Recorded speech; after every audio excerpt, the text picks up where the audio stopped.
ভাই ওই দুর্গ ভোট ব্যাংক ওসবে আমি বিশ্বাসী নয়। 25 বছর মতো পশ্চিমবাংলায় কংগ্রেস শাসন করেছিল। সেই স্বপ্ন যদি কংগ্রেস এখনও বলে আমি কংগ্রেস পশ্চিমবাংলায় 25 বছর শাসন করছি, এটা আমার জায়গা। 34 বছর বামেরা বাংলায় শাসন করেছিল, সে যদি মনে করে আমরা 34 বছর ছিলাম বলে সব জায়গা আমাদের। 12 বছর ধরে পশ্চিমবাংলায় তৃণমূল শাসন করছে, ভাঙড় তাই ওদেরকে দিয়ে দিতে হবে, কুলপি ওদেরকে দিয়ে দিতে হবে, বাংলায় আমরা শাসন করছি যদি কেউ ধরে রাখে তাহলে সে দিবা স্বপ্ন দেখছে। মানুষ কাকে ভোট দেবে সেটা দেখার বিষয়।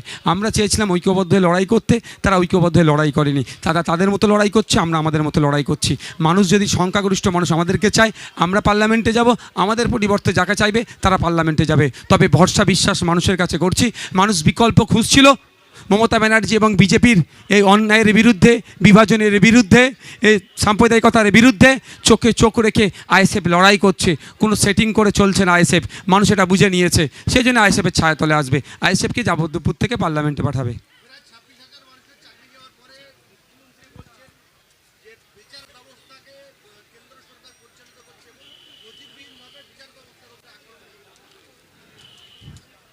বলার তো আর কোনো জায়গা নাই।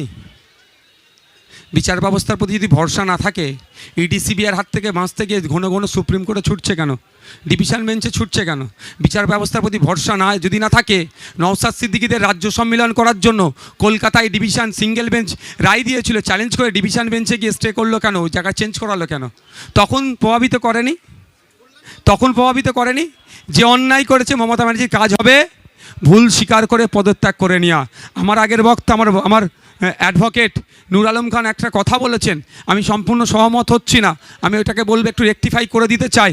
যারা টাকা দিয়েছে তারা নামগুলো বলুক এবং রাস্তায় রাস্তায় পোস্টার লাগিয়ে দিক, অমুকজনকে চাকরির জন্য এত টাকা নিয়েছে।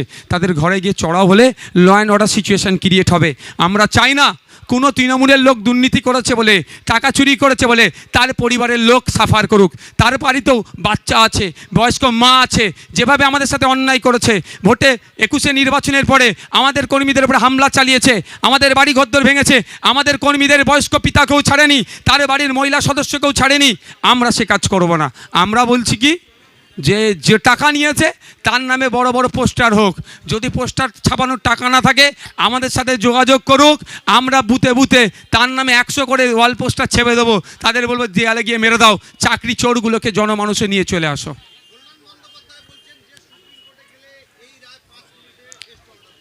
এখন কটা বাজে রে ভাই? কালকে হয়েছে, এখনো পর্যন্ত সুপ্রিম কোর্টে গেল না কেন? এটা আপনারা জানেন কি? এটা সুপ্রিম কোর্টে এই মামলাটা গিয়েছিল, সুপ্রিম কোর্ট আবার হাইকোর্টে ঘুরিয়ে দিয়েছে। এখানকার যিনি চিফ জাস্টিস অফ ক্যালকাটা হাইকোর্টকে নির্দেশনা দিয়েছিল, তিনি বেঞ্চ তৈরি করে এই মামলাটা দ্রুত নিষ্পত্তি করার জন্য মিসগাইড করছে। কল্যাণবাবুরা আবার মিসগাইড করছে। তো সুপ্রিম কোর্টে গেল, যাক না, যদি যাওয়ার প্রভিশন থাকে কেন বারণ করবো আমি? যাক। কিন্তু একটা কথা বলি, মুখ থুবড়ে পড়বে, মানুষের ট্যাক্সের টাকাকে আবার নষ্ট করবে। এর জবাবও কিন্তু কল্যাণবাবুদেরকে দিতে হবে।